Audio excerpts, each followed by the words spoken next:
frequencies open. Welcome to Trek Retrek here on Geek the F Out. I am Captain Johnny. I'm Ensign Kayla. And we are joined by Cadet Bassett behind Ensign Kayla there. Bassett. Yes. He's good. So, yeah. this is the second time we're doing this. This is doing it episode again. 24. This side of paradise. Paradise. Pair of dice. Yes. I'm trying to find the thing. TV Guide. So ill-prepared. Yeah, well.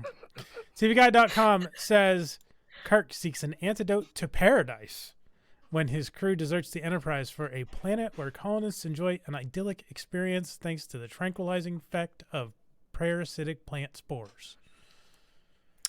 AKA flower jizz. It got 2 tickets to paradise.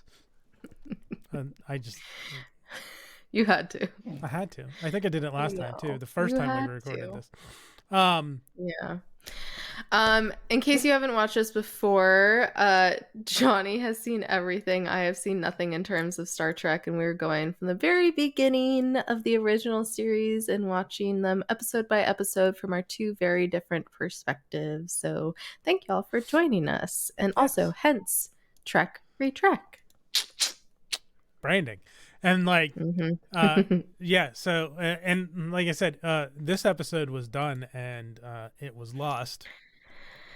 By someone. By accident. Yeah. Just kidding. You felt so bad. I was like, dude, it's fine. I swore I downloaded it, but it was not there. And then I just deleted everything from the StreamYard. So, shit happens. It's okay. You are forgiven. That's okay. That Bassett is okay with that. Like I said multiple times, would it really be paying homage to Trek if we didn't air at least one episode out of order? Yeah, exactly. It makes sense. Exactly. So yeah, this side of paradise. Yeah.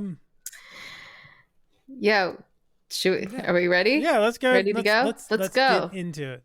Let's get into it. So we are approaching Omicron something planet. Setting. Omicron, what is it? Huh? Omicron setting. Ow. Didn't you just watch the episode? Yes, I did.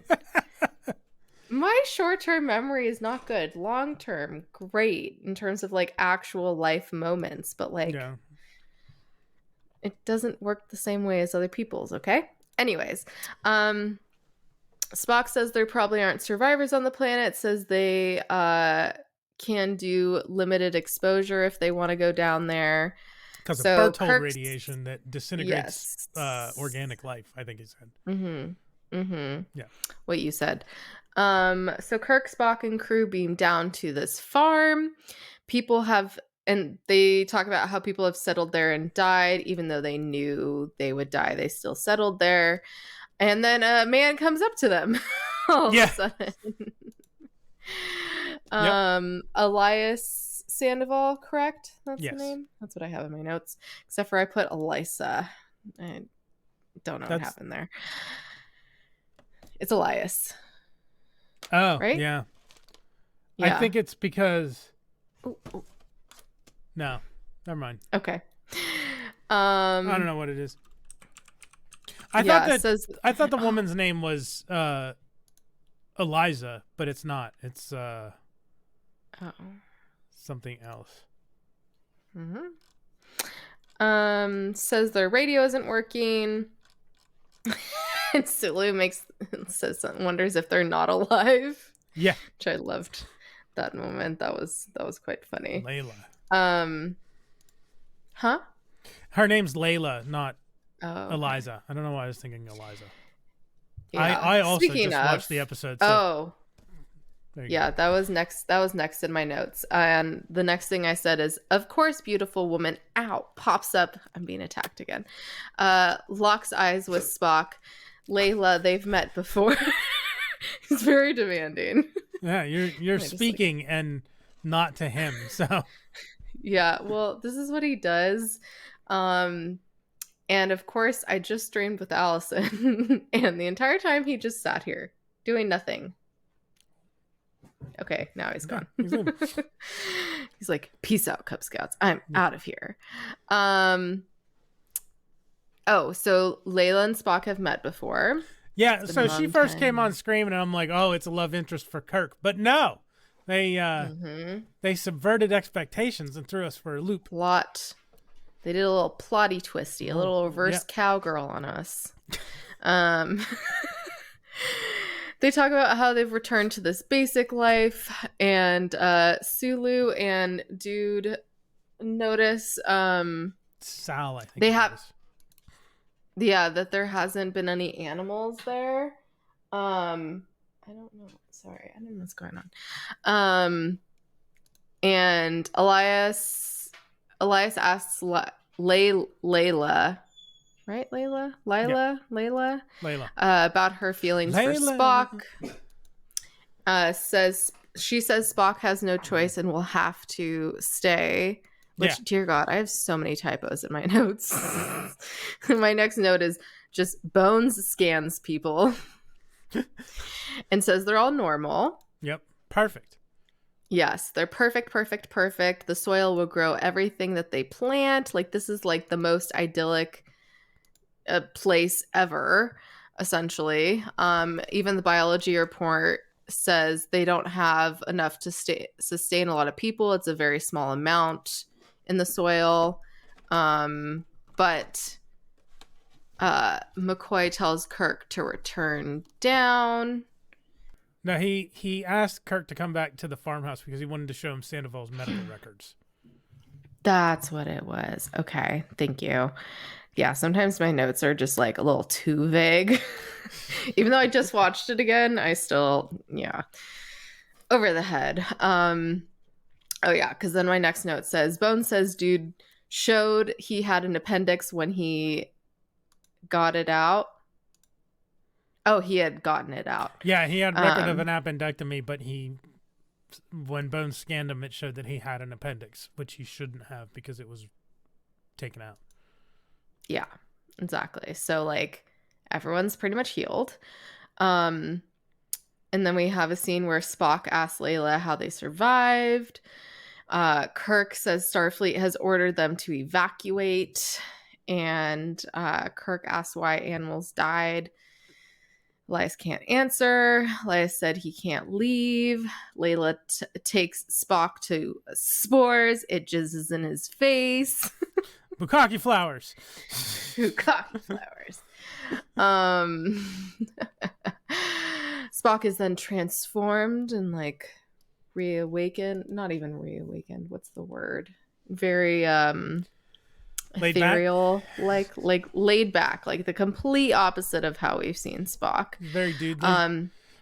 Dudely, yes. Says he loves her and kisses her.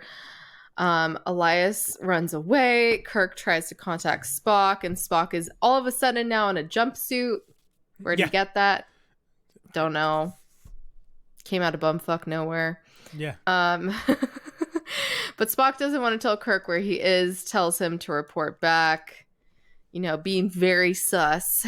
But then they find Spock and Leia, and Spock's just like climbing this tree, just like hanging. You said hanging. Leia because it's Leia.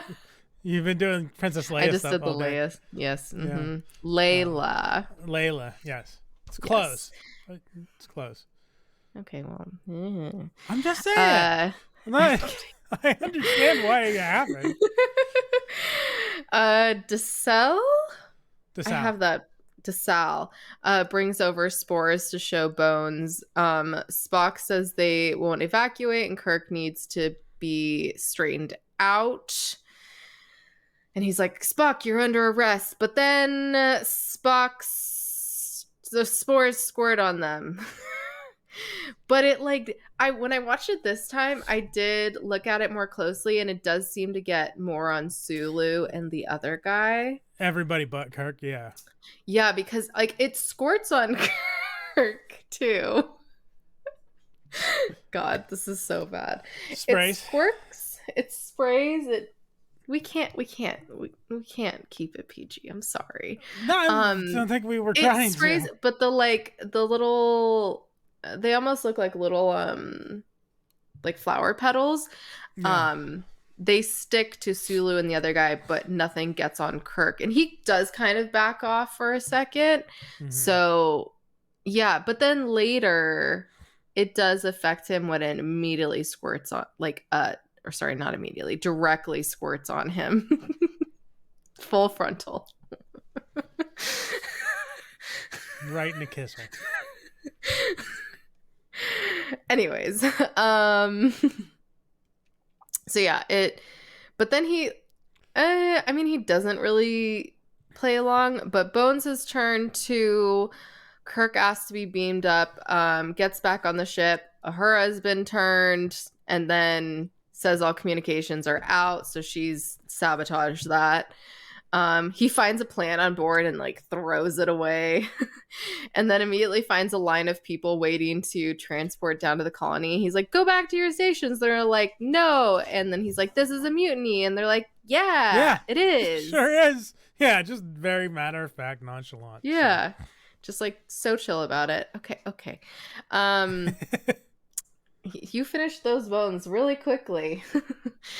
And then I said, my next note is, why does Bones have this southern draw all of a sudden? It started and just got deeper and twangier as the episode went on. Yeah, very twangy. I was waiting for him to just be like, well, I do declare. I do declare. Yeah, exactly. So then we get Kirk beams down again. Yeah. Like, take a drink every time Spock or Kirk beams somewhere, beams up or down. Beams down to Spock and Elias. And Spock says spores drifted through space and were found there because they like the Berthold rays. Mm-hmm. And they give people complete health and paradise. And then Kirk goes back again to an empty ship. I'm just like, this back and forth is a lot. And the fact that I kept up with it pretty well in my notes, I give myself 5 stars. Literally no one's left on board. And he does the fucking captain's log, which he always has to fucking captain's log every time. Okay. And he ponders how to get everyone back. And while he's sitting there, this flower comes up out of nowhere and just full right face. You got a full facial.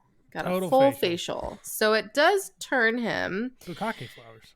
Yes. It does turn him, and he starts like packing, and then he finds this metal. And his suitcase is just a plain old fucking suitcase. Like, yeah, normal. They didn't have a special prop for it. They just grabbed a suitcase. Yeah. Yes. Totally normal suitcase. And he goes to beam down, and as he's about to do all the shit on the transporter, he's like, no, I can't leave. And he fights himself, and that fighting emotion triggers him out of this like delusional state, essentially. Mm-hmm. And then he hatches this plan because of these big emotions that he's having, that, you know, he needs to somehow get other people to exhibit emotions, but, you know, got to start with someone. So he's like, I'm going to start with Spock, but Spock is way stronger than me. And so he tells Spock he needs some help with some things. So Spock comes back up, and then he starts this fight with Spock. And there's a lot of low blows that he says to him. I was like, oof, these are, yeah, exactly. Not good. Like, they were harsh, right? Dude. You agree? I think he does. Just head tilts. Let's hang on a second, because I think did I miss something? No, but or maybe it's in your favorite lines of moments. Never mind. Keep going. Oh, the way he talks about Kirk says Spock. Yes. Yeah. No, that's in my lines. Don't worry. Don't you worry. You think I wasn't gonna write that line down? Do you even know me? But yeah, he says all these like very low blows about Spock, which yes, it's yeah, I know, right? It's to yes, it is to entice him to get him to fight. So they fight, Spock breaks out of it. So then Kirk and Spock are trying to figure out how to change everyone else. Layla calls up to talk to Spock, and they're like, oh shit, she's gonna know that he's turned. And she asks to beam up, and of course, she knows right away he is no longer with them. Yeah, She says, she's like, I've never seen a starship before, and I'm like, then how the fuck did you get to this planet? Like, a very old version of a starship? maybe, yeah, like not a Constitution class United Federation planets starship. Just a regular spaceship. Kirk said it took them a year. He said at the beginning it took them a year to get there, so it would have been an older, long slower time ship. Yeah, true. She says she loves him. Spock talks about being in his own purgatory, which that's deep. It's very deep. She asks him for another name. He says she couldn't even pronounce it, which wonder what that name is. I don't know. There's a couple of things in beta canon, like novels and stuff, but there's never been anything officially on screen. I think, considering that, like, there were people speculating whether it was his actual first name or his family name, but considering that his name is Spock and his dad's name is Sarek, it's probably their family name, like whatever their equivalent surname would be. But also, this is, 24 episodes into Star Trek and not hundreds later, so. Yeah. Anywho, so what they end up doing is I was just combine their names. Kirk and Spock. That would not be a good combination. So cock. So Kirk and doodle Spock. do. So Kirk and Spock send I can't. And time in. So Kirk and Spock send signals that make everyone start fighting each other, and so start returning to their normal state. And Elias is changed back. Bones says he can't stay there. Elias tells Kirk they'll cooperate and go to Starbase 27, which that was very nice of them to offer them that. Everything is back to normal. Bones says everyone is in perfect health. Spock says that was the first time in his life that he was actually happy when he was there, which. Obviously, at the time, that may have been the intention, but then, we have a whole lot of stuff with Strange New Worlds to go on. So, but do we know if that was his happiest in Strange New Worlds? Well, he not happiest. He says the first time in my life I was happy. So he was never happy before? I see what you're saying. I don't know.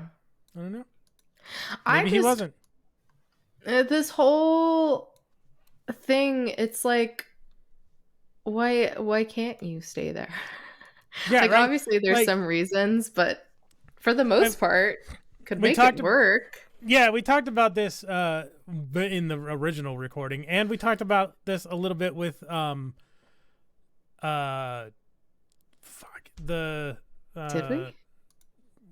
Landu. Yes, we did. What fucking episode was that? Landrew. Yeah. I don't know. I don't remember. Keep track of anything anymore. Yeah. Don't expect anything of me. But because obviously it's not. There's some mind altering stuff going on there. So is it? Oh, Return of the Archons. Is it? Is it true happiness? Is it manufactured happiness? Is it just like being high? Like, so I don't know. The spores, like all the people want to do is just like hang out and be cool. Like the Yeah. the thing is the lack of ambition, because Elias did say that. He's like, 3 years we accomplished nothing. I'm like, so? Yeah. So, I mean, yeah. if Go ahead. you're Go ahead. if your life is, and that's one of the things about, and this is more explored more later, like one of the things about Earth and the Federation in this time, Roddenberry's vision of the future is the post-commercial society. Like the pursuit of wealth is not the driving factor for most people, for anybody. Like, it's not the driving factor. So they just get to hang out and do what they want, and like pursue hobbies. Suck shit up. Like, you're always gonna have people who want to practice medicine, or build stuff. Like, there's always gonna be scientists and doctors and engineers, because people just enjoy doing that. So, Yeah. I don't know. It's so would it be so bad to just live on that planet and be happy under the influence of bukkake flower spores? I mean, without having any driver so motivation to do anything but hang out and be happy? I don't know. I think another part of that is this idea that how do we know what happiness is without the sad shit? Right. Yeah. And then, yeah, obviously they still have their memories. So they know sad shit. But would it get to the point where it all just gets a little boring? Right. Yeah. Yeah. But I don't know. Like, I feel like it's idyllic to a point. Like, they're healthy. Everything grows there. Yep. But that doesn't mean... Like, clearly they get along, so that I guess that's another part of it. But I don't know. I feel like that can't cover everything. Like, there has to be bad shit that could happen that doesn't cover, Yeah. Yeah, there's no conflict. I can't think of anything. Yeah, there's no conflict. There's no disease. There's no war. I guess there's no natural disasters either. They said the planet was perfect. Like, moderate temperature and moderate rain all year round. So I'm truly trying to think of something that's bad that could happen still. There's the argument that you're not truly yourself and that you are being influenced by another thing. Like, how much of it is that the spores are actually like altering your mind and your behavior, or just altering your mood? Like, yeah, that's a good point. So I don't know. Don't know. Probably not something we're going to have to worry about making a decision about. But they really should harness this planet as like a medical retreat. Like, people with diseases and people with diseases and stuff, just take them to this planet, have them hang out for a week, and then hit them with the sonic mind fuck and take them back home. The sonic mind fuck, aka bukkake them. Yeah, well, no, the sonic thing that they did to break them out of the yes. Sorry, I was thinking. Sorry, I'm just always thinking of bukkake. I don't know what to tell you. Everybody needs a hobby. Yes. Shall we move on to lines and moments? Yes. Very early part of the episode when they beam down. This is my favorite part of the whole episode. They beam down and they find Sandoval there alive, and they start walking away, and Bones goes over to Kirk and is like, pure speculation, just an educated guess. I'd say that man is alive. I cracked up. Just the way he said it and his delivery. Bones is a treat. He is a treat. He's also an asshole, but he's a treat. Yeah. Don't get me wrong. He is an asshole and slightly racist to Spock. Oh yeah, absolutely. More than slightly racist. But it's okay because it's friendly racism. Oh God, that is completely a sarcastic statement. I do not condone racism Yes. in any way, shape, or GTFO form. does not condone. People Do the are whole people. statement. Do the blurb across the screen. Yeah. People are people. Wow. And we all just want to live and be happy. So Yes, it's not that hard to be a decent human. And really, period. for the most Full part, stop. Under very few circumstances is this not true, but other people's happiness does not affect your happiness. So just let people be. Anyway. Preach. Hit the nail on the head with that one. Let's see. Lines. Oh yeah, I'd say that man was alive. When Kirk says we're debating a vacuum, let's get some answers. Yeah.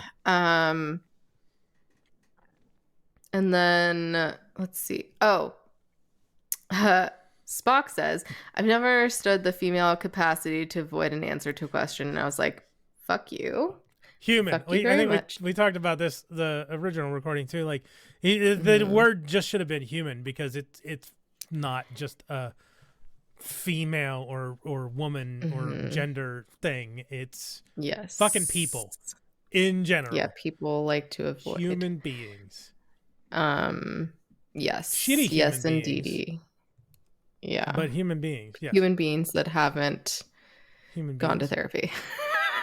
Beans? Are we talking beans? Psychoanalysis on Trek Recheck. Oh, yes, I love psychoanalyzing things. When Spock says, "That's a drink, Jim." Yeah. Before that, there's one where right when they first start, like they get Spock on the communicator and he's being weird, and Bones is like, that doesn't sound like Spock at all. And Kirk's like, I thought you said you might like him if he mellowed out. And yes. Bones is like, I never said that. No, I didn't. Well, he might be in trouble. I loved that line. I don't think I caught that until I watched it this past time. Bones and Spock are such adversarial friends. Like, they're friends, and they're not frenemies, but they're very adversarial friends. I don't know if I'd call them friends yet. I don't know. Serious. Like, I don't know if I've ever seen them interact where they don't insult each other. Or at least Bones insults Spock. I thought there was one, but I can't remember it now. But either way, they're very adversarial. Yes. And then, of course, we have the line that you thought I wasn't going to write down. Excuse me. Arouse. His great strength could kill Kirk. Talking about Spock. Yes. And then he says... And then Kirk says to Spock, or tells Spock that he's a carcass full of memory banks who should be squatting in a mushroom. Yeah, I don't know what he was going for where there. The fuck do you pull that out of? Oh, so good. Just so good. And then my last line, it looks like, is well, that's the second time man's been thrown out of paradise. Yeah. Bones. I'm like, yes. Bible. Got you. I mean, he could have just, stayed. Like, what do they do if someone not under the influence of the spores anymore comes and goes, like, hey, Captain, I want to stay here. Like, I'm leaving Starfleet. Just leave me here. Because, but leave for all me here today. They won't die. I mean, they'll die eventually, but the spores protect them from the Berthold radiation, so they're are unarguably healthier there than they are off the planet. As long as they keep getting squirted on, they're fine. Yeah. Well, I think part of the influence of the spores is that they want you to be around. It's like a drug almost. Like, you're somewhat addicted to them because you want to be around. Like, the Sal uprooted two of the plants and brought them onto the Enterprise. And by dick, I mean flower. It's essentially the same thing. Sorry. Bukkake flowers. Yes. Yeah. You're going to have to, clip out every time you just say bukkake flowers. Bukkake flowers? So good. I don't think. Good.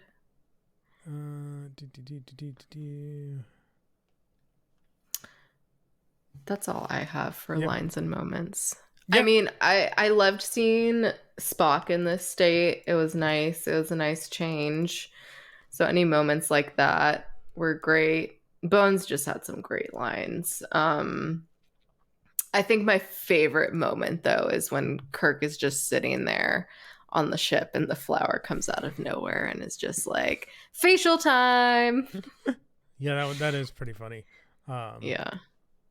Especially because he just sits there. Yeah. Like, no change. Just takes it. Just right on the chin. We're never getting monetized. We're adults. We're not 12. Speaking of being 12, it's time for That's What They Said. Nice segue. All right. Perfect. I don't think it even matters who went first. You pick. No. I don't care. You go. Shall I continue? I want them in 10 minutes. It's been a long time. That'll be all. Thank you very much. Come with me. Had enough. Yay! Yay! Short but sweet. Quality over quantity, right? Yes. Yes, indeedy. Yes, so indeedy. That will bring us to episode trivia from Memory Alpha. Which is not always correct. It's not always correct, so might have to rethink this segment now. It's mostly correct. Although this is another episode where the thing the thing with the thing with the thing? Yeah, so the episode trivia for Return of the Archons, one of the things was Spock mentions telepathic capabilities found among Vulcanians. In Mudd's Women, Harry Mudd referred to Spock as part Vulcanian. Spock also uses the term Vulcanian in Court Martial. Later episodes identified them as Vulcans. Well, they say it again in this one. Yep. They say Vulcanians. Layla says Vulcanians, or Layla or Elias. One of them says Vulcanians. But you've done been caught. So, according to Dorothy Fontana, also her DC Fontana, as she's referred to as sometimes, her name's Dorothy Fontana. She went, I believe she mostly went by DC Fontana because of fucking the time being ridiculous as it is. Being a woman in science fiction was not something that was looked upon with in a positive manner, so she went by DC Fontana so people wouldn't just see Dorothy and discount it because she was a woman. But she's been very involved in Trek and done some of Trek's best stuff she's responsible for. So you go, girl. Glad that that's not the case. Because, like, for example, this season of Loki is like all showrunner, like it's almost all created by women. Woman, what women, a concept. Yeah. Fucking crazy idea. I mean, Ahsoka was a lot of that, but also it was Dave Filoni's baby, so of course he had to be like, I need to do some episodes. And some of the best episodes of The Mandalorian have been helmed by Bryce Dallas Howard. So BDH, baby. BDH. Love her. So anyway, Dorothy Fontana. According to Dorothy Fontana, this episode had to be seriously written because Saul had not quite gotten it right. Gene Roddenberry told her, if you can rewrite this script, you can be my story editor. She thought about it and eventually realized that the story wasn't really about Sulu. Apparently it focused on Sulu initially. But it was about Spock instead. Nimoy, who was initially taken aback when he was told they were working on a love story for Spock, later felt that the romance turned out to be a lovely story. Yeah, it was a lovely story. I did really enjoy that aspect of it, I will say. Also, I'm just realizing I cannot remember what I ranked it before. I can't either. Okay. This will be fun. Shit. What was I gonna? Any other fun facts? Yes, but I was gonna say something and I don't remember what it was now. About Dorothy? Anyway. No, it was something in relationship to. The character development. Like, it's always good to have character development in episodes, and that the story in this was character development and like a peek behind the curtain for Spock. Yes, we peeked behind his curtain. One of the basic aspects that Fontana. Oh God, I just. Sorry. I just had a thought. Like you said, we peeked behind his curtain, and I'm gonna share this with you because fuck it. If that's what Vulcan eyebrows are like, what does Vulcan pubic hair look like? V. It's like a Vulcan V. monobrow. Like, this is the thing they do. It's a V. And they have the yeah. It's a V here. It's a V here. Yeah. It makes sense. Consummate it's like poetry. It rhymes. It's like Trogdor. Consummate V's. Consummate V's. Okay. One of the basic aspects that Fontana immediately changed was Sol's original conception of the spore plants residing in a cave. Thus, to avoid the danger of the plants, the crew merely had to avoid the cave. Fontana put the plants everywhere around the planet and later the Enterprise to make them a real menace. Yeah, there's a part early in the episode where Sulu's like sitting on a railing right next to one, and he's like, "Oh, it's just weird. There's nothing out of place. So it's a surprise that we don't see anything out of place." And I'm like those fucking flowers right by you, dude. Like literally right next to your ass. The large open meadow seen in several sequences is in Malibu State Park in Southern California. It is the same spot where the hunt in the cornfield took place in the Planet of the Apes, and also extensively used in the series Gunsmoke. So that is your fun fact. Episode trivia from Memory Alpha. That will bring us to spoilers without context. And yes, indeed. Since I went first with That's What They Said, we can bring Ensign Kayla's spoilers without context up on the screen. Yes, I collect spores, molds, and fungus. I'm Egon, and it's a peaceful life, which both Thanos in his garden, wherever the fuck he is, and Rogue One. And then I looked up squirting plant, and that's what I found. Apparently, it's like a cucumber of sort. I don't know. That's all I can tell you. Also, when I found this, it was like 2 weeks ago or whatever it was. So don't remember much now, but feel like that's all pretty self-explanatory. Yeah, I like the Egon one. I wish I'd have thought of the Egon one. Yeah. We'll go to... I love Ghostbusters. Yes. We'll go to my spoilers without context, and I have a mushroom releasing spores. Perfect. Tarzan boy, because of fucking Spock hanging off the tree. A mint julep because of Bones talking about a mint julep, and then Spock going, obsessed. It's a drink, Jim. And then, of course, I mean, I couldn't do an actual Bukkake picture for obvious reasons. Even though we've been saying it many times. We can say the word, we just can't show it. Okay. Darn.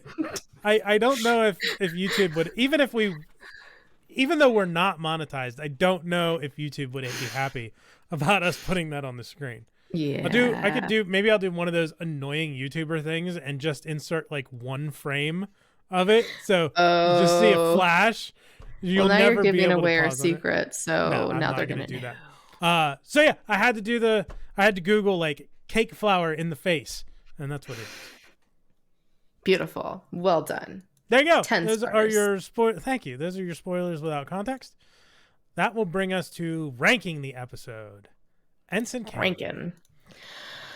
Oh gosh, yeah, I have no idea what I ranked it before. I don't remember what I did either. Feel like I gave it a lieutenant because it's entertaining, but it's not essential to watch. Like, it's fun. Like, you're going to have a grand old time watching it, but like, you don't have to watch it. So it's definitely a step up from an Ensign, where like an Ensign is like, I would consider with my rankings that an Ensign is just like not even that entertaining. Or it doesn't, it's either not entertaining in the regard of being like funny, or not entertaining where it's like the story isn't entertaining you and pulling you in and makes you want to keep watching it. So I would say it's thoroughly entertaining. So Lieutenant. Okay. Yeah, I also don't remember what I gave it, but Lieutenant feels right. Like, it's fine. If you have time to watch it, watch it. If you don't, skip it. But it's definitely an entertaining episode. Has some good character development for Spock. Yes, some really fucking entertaining moments from Bones and Spock both. So yeah, we give this side of Paradise a unanimous rank of Lieutenant. The next episode, technically, would be in the future. Yeah, I'm gonna go. So the next episode in watch order would be The Devil in the Dark. The Enterprise is sent to a mining colony that is being terrorized by a mysterious monster, only to find that the situation is not that simple. That's chronological. We already covered that. You saw it last week. Or if you're in the replay, that's what you're gonna watch next. For premieres next week, as of the airing of this, will be Errand of Mercy, with a war with Klingons raging, which I think I said this on. I left this in last week. I don't know if I'd say raging, but apparently it is. With a war with Klingons raging, Kirk and Spock attempt to resist an occupation of a planet with incomprehensibly placid natives. Placid. We made the same joke. You think of I think of Lake Placid, and you think of Flaccid. And I think of Flaccid. To no one's surprise. Yeah, it'll be a good one. We've already recorded that one too. Yes, and it was not deleted. So better not be Johnny. It was not deleted. So I'm looking at the files in a second if I can get the right window up. I'm watching you. Anyways, coming up on the channel tomorrow, we will be talking about the Fall of the House of Usher episodes 3. Well, just like the rest of the season, we only covered episodes 1 and 2. Yeah. So 3 through, what is it, 8? I'm already forgetting. 3 through 8. With and Allison will be back, and we will also be joined by Brick something. So very excited. Good. He's very excited about the Poe of it all. So we'll have more in depth. I don't think I realized that he was able to come on for that one. So that's awesome. Always great to have Brick on. Yes, he is very insightful, and he hates when we compliment him. So I don't know if he's going to watch this, because I don't know if he's watched. I haven't seen him in Trek Retrek chat lately. So I don't know if he watches the replays. So he might watch the replays. So Brick is awesome. We Check love out him. Brick something. We're gonna make him really uncomfortable. We even on Allison's stream today, we were commenting, and he was like, "Oh no, what are you doing? Please stop!" And we're like, "Shut up." He gets so uncomfortable. It's so funny. Yeah. Anyways, so that'll be tomorrow, and then Monday we're going to be talking about Stranger Things. And may or may not have some surprise guests on there. We will see. May or may not be a giveaway as well. At this point, it is not confirmed yet, but yes. By the time this airs, It might be. So look forward to that.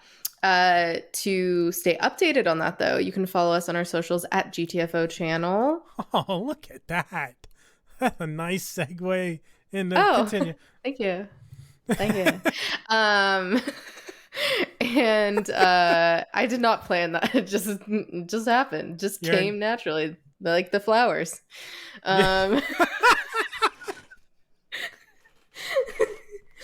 I'm That's on a all, roll. folks. Our email is channelgtfo@gmail.com. It is the reverse. I'm spreading my fingers this time because I keep making the same gesture every time. It is the reverse of our socials.